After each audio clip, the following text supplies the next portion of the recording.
mangagat, lumalaki ang liig.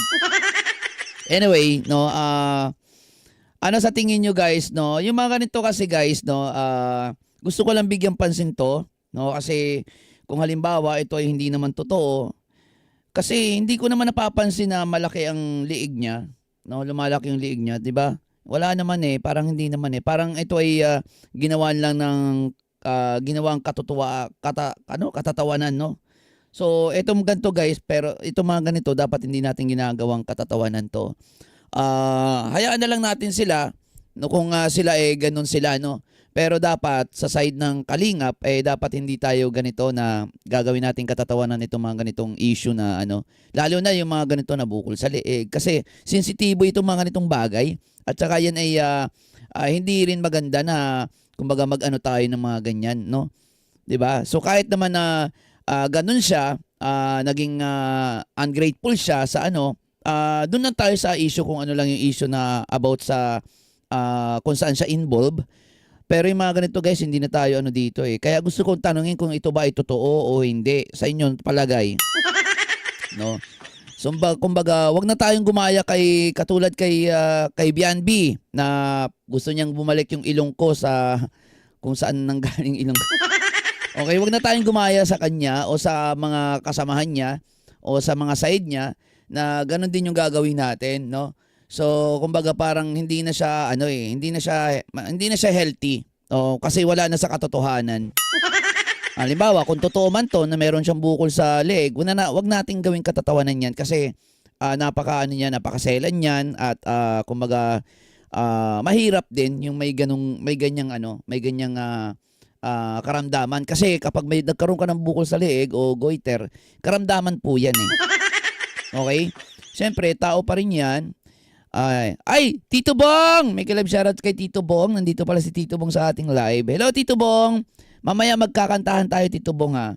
May liliwanagin lang ako dito na gaano man, no, kasama yung tao o nagkamali man yung tao sa atin, no, ano pa rin natin, wag natin na kumbaga masyadong ano, lalo na yung mga ganitong sensitive na usapin o ano yung mga ganyan, yung may mga sakit, yung mga ano, hindi na dapat natin yan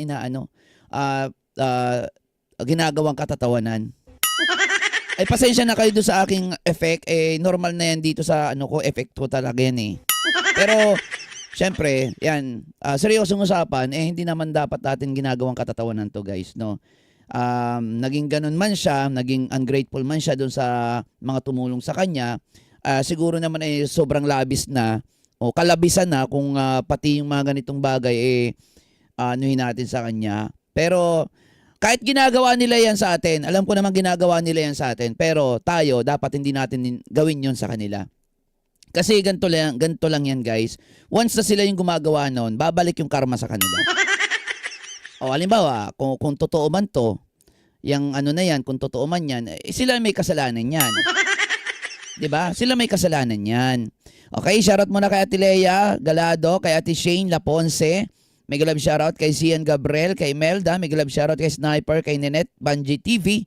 Okay, ngayon guys, no, dahil dito guys, no, gusto ko lang itanong kung ito ba ay totoo o edit lamang. Okay? Kaya gusto kong i-confirm, no, sa inyo, ito ba ay totoo? Kasi nung napanood ko yung live kahapon, hindi ko kasi nakikita yung liig niya. Opo, hindi ko nakikita yung liig niya nung naka-live sa kahapon. So, ipapakita ko sa inyo. Ayan. Nakatabon yung buhok. Okay? Kung kayo napansin nyo may bukol sa liig, ako naman hindi ko napapansin na may bukol sa liig. Ito real talk. Ito totoo. Ito yung talaga napansin ko sa kanya. Gusto ko nga itanong sa kanya, Bianbi, may epileptic ka ba? Yung may mga ganyang senaryo na may epileptic, di rin magandang gawing ano yan, guys, no? Pero itatanong ko lang naman sa kanya kasi napansin ko ito sa kanya. Ayan, guys, ano niyo, panoorin niyo. Mahilig siyang gumagano. Ganon, no? Okay? Kasi napanood ko yung live niya eh. Mahilig siyang gumanon. Ano yun? Ano ba yun? Ano yun? Mannerism niya o ano ba yun? Oo. Oo. Ayan. Yung, napansin nyo ba yung pagretoke sa mukha nito? Oo naman, bilinag ko yan surprise. Naka-vlog yan, di mo napanood.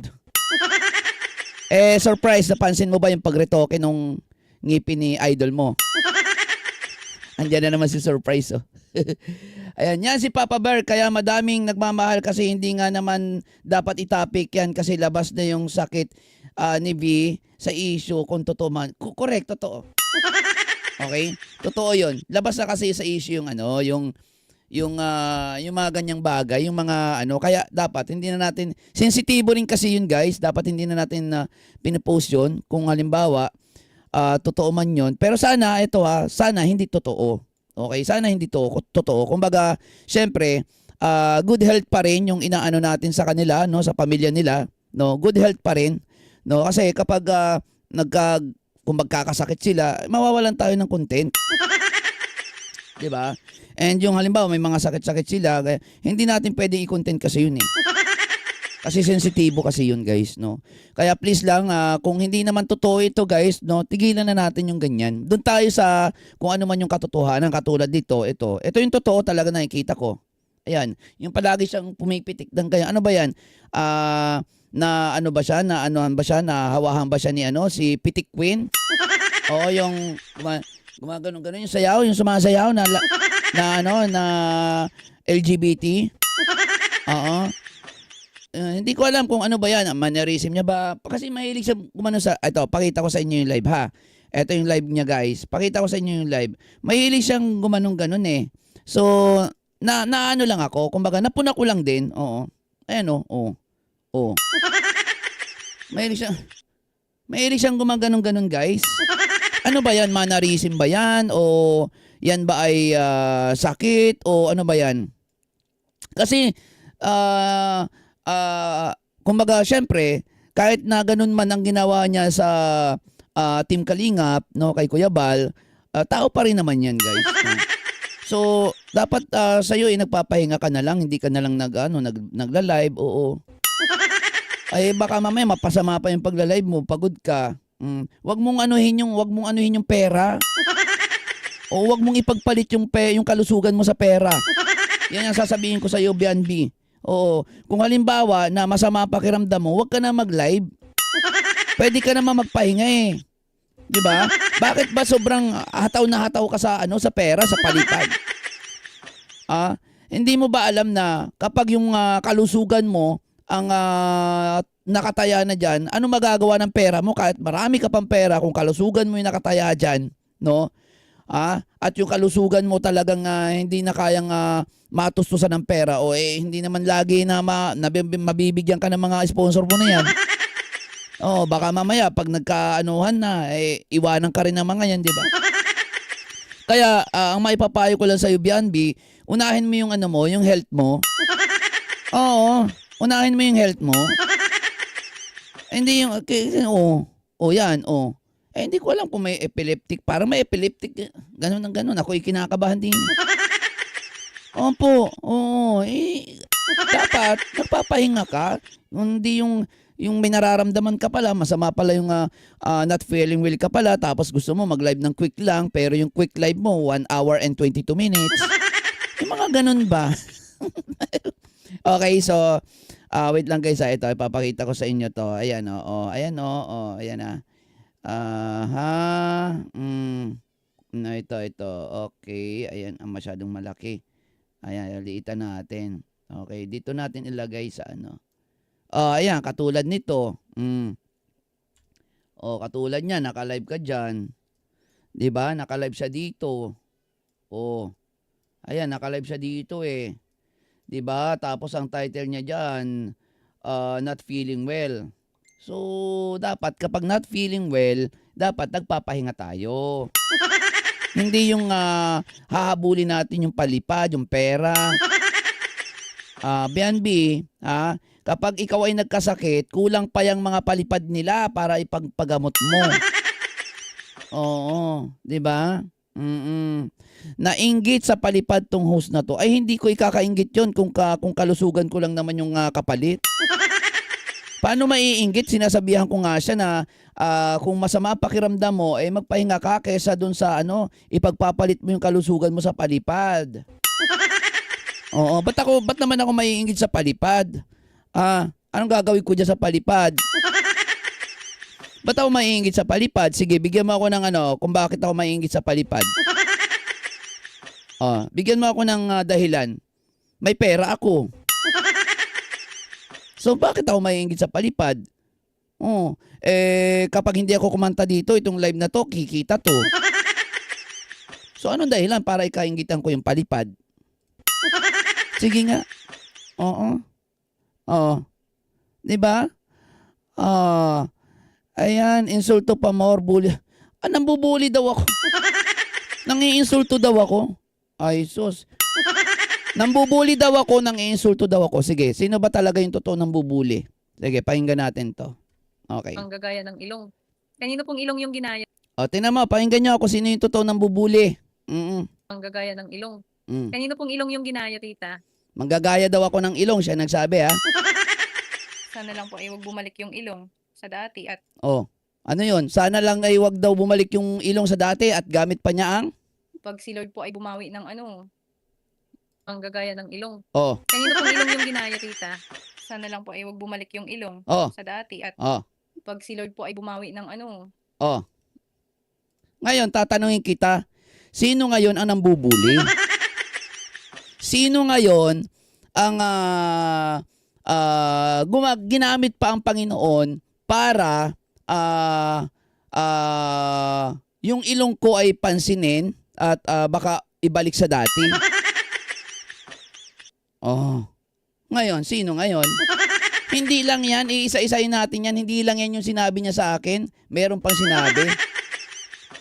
Ngayon, pinakialaman ko ba yung ngipin yan? Na kahit marami nagko-comment dito na yung ngipin yan ay pangit dati. Pinansin ko ba yon? Hindi, kasi hindi naman issue yun eh. 'Di ba? Hindi naman issue yung kung ano man yung ngipin mo, kung ano ka mang itsura mo, 'di ba? Hindi yun yung issue, doon tayo sa issue. Ang dami nagko-comment yan dati about sa ngipin yan. Napag-alaman ko na yung ngipin pala, retoke din. Pero hindi ko yun kino-content. Pero siya, kinontent niya yung ilong ko. Ayan ang gagaya ng ilong. Kanino pong ilong ang gagaya ng ilong? Sinabi pa na manggagaya daw ako ng ilong. Kailan ba ako nagpailong? 2025, November. Kailan ba ako pumasok sa Kalingap? May 2026.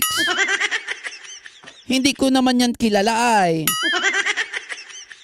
Sasabihin niya, hindi niya ako kilala. Hindi ko rin naman siya kilala. Paano ako nanggaya ng ilong sa kanya? Tingnan nyo nga yung ilong namin dalawa, kung parehas. Paano ko ginaya yan? Parehas ba yung ilong namin? Ha?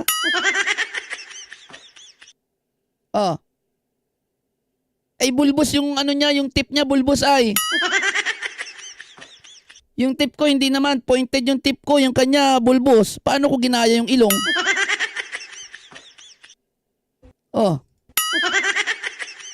Kasalanan nyo yan. Kung mapapansin ko, yung kanyang ngipin.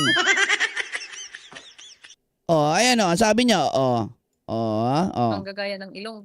Kanino pong ilong yung ginaya, tita? Manggagaya daw ng ilong. Sana lang po ay Kasi sabi, ginaya ko daw yung ilong niya. Ito yung matindi, Sana lang po ay huwag bumalik yung ilong sa dati at pag si Lord po ay bumawi ng dinamay pa si Lord. Paano ko sabihin ko? Sana lang ay hindi bumalik sa dati yung ngipin mo. Dahil pag si Lord ay, di ba? So, ang tagal-tagal ko nagko-content dito, never kong pinapansin yung kanyang ngipin. Ang katotohanan ay retoke din naman. Di ba? Pero siya, pinansin niya yung aking ilong. Ginamit niya pa ang Lord, para ibalik yung ilong ko sa dati.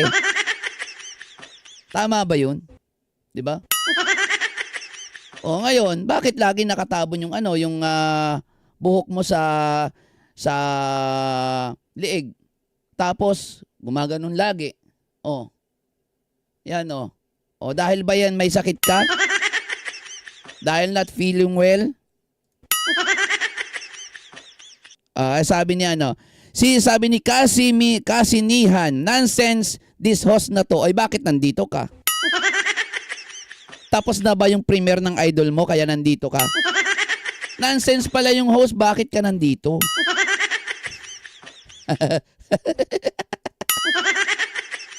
Tanong lang. Nonsense pala ako, bakit ka nandito? Tanong lang.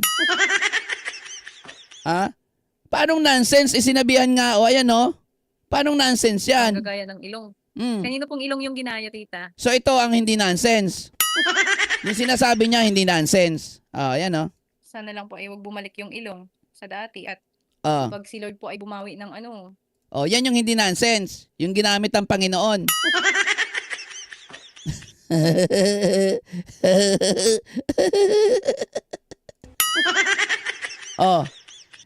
Tapos kayo, pinagloloko na naman kayo. Paniwalang-paniwala kayo na sumakay sa baboy. Nagsinungaling na naman sa inyo yung idol nyo. 'Di ba sa premiere nakalagay doon sumakay siya sa baboy? Naniwala naman kayo na sumakay sa baboy. Ayun, pinagloloko lang kayo. Jesus! Hindi totoo yung ginagawa niya sa sa vlog niya. Dapat kapag nag-vlog ka, yung katotohanan. Ay may baboy, sumakay siya sa baboy, totoo ba 'yon? Tanong ko sa inyo.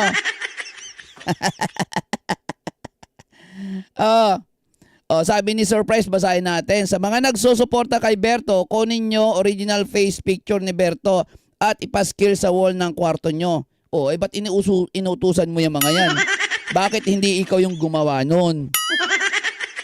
Total, may picture ka naman yata ng dati kong mukha, ipaskill mo na sa kwarto mo. Ikaw talaga, Surprise, uutusan mo pa sila. Bakit ba masyado mong kinakaya yung dati kong mukha? Surprise, mukha ko naman yun. Sa palagay mo kinakaya ko yung mukha ko na yun? Kahit paulit-ulit ka dyan na sa akin yung mukha ko na yun dati, hindi ka tatagos. Hindi ka tatagos. Okay? Hindi kasi itsura ang pinag-uusapan dito, Surprise. Yung issue. Bakit sobrang issue at big deal sa inyo yung dati kong mukha? Para asarin ako. Ay, sus! Sanay ako sa asaran.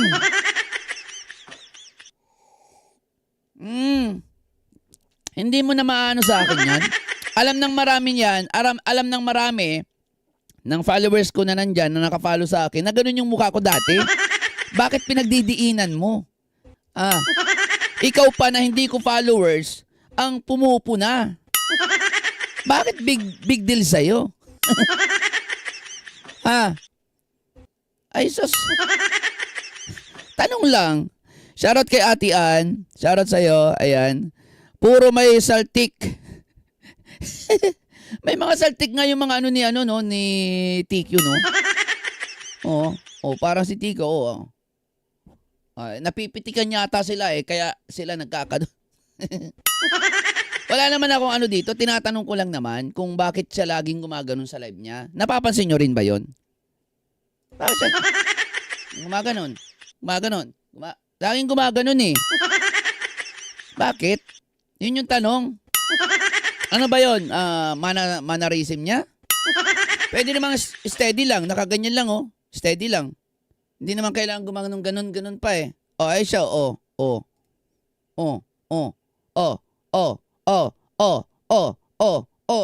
Ano yun? Pabebe ba yun? O pa-cute? Ganon?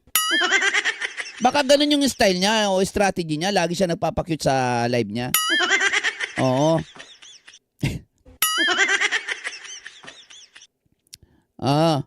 Di ba? Bakit? Tanong lang naman yun eh. At saka, Ang gagaya ng ilong. Kanino pong ilong yung ginaya, tita? Sana lang po ay wag bumalik yung o 'di ba? Ito ilong yung ano eh, sa yung dati at oh, pag si Lord po ay bumawi ng ano, oh,